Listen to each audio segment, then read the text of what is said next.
From Fox 13, the most powerful name in local news, this is the Fox 13 6 o'clock news. We need to clearly identify who the enemy is and crush them at their source. This candidate for national office is not afraid to say it. He wants security officers to start targeting Muslims. Good evening. I'm Doug Smith, in for John Wilson. And I'm Kelly Ring. Thanks for joining us, everybody. And we start first on Fox tonight with a touchy subject, racial profiling at American airports. A Republican candidate for Congress in Bradenton believes it's the key to winning the war on terror.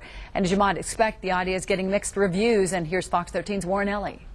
For your safety, please report any suspicious items or behavior. Ever since September 11th, security experts have argued we should not be looking for bombs. We should be looking instead for bombers, for suspicious people.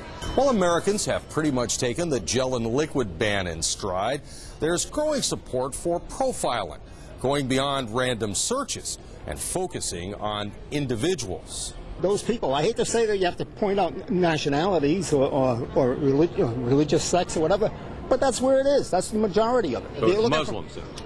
Well, it's Arabs in general. Republican congressional hopeful Mark Flanagan is campaigning for Muslim profiling. Profiling is not about bigotry. It's about history. It's about common sense. It's about evidence.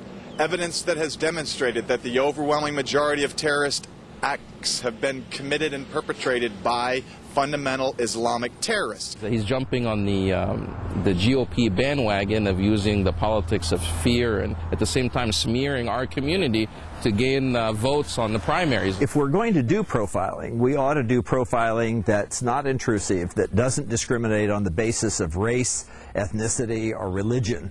And the smart way to do that is behavioral profile. Critics say focusing on behavior and ignoring personal profiles only shifts the searches from random bags to random people.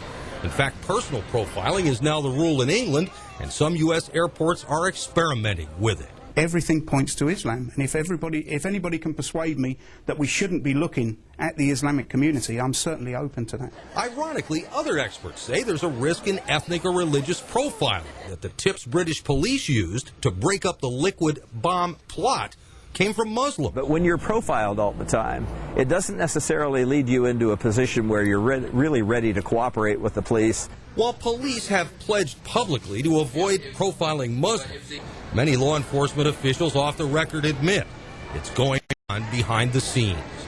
Warren Ellie, Fox 13 News. Some in the Muslim community say they expect the next Congress to push the envelope farther away from civil rights and closer to the British model, where Muslims are indeed singled out.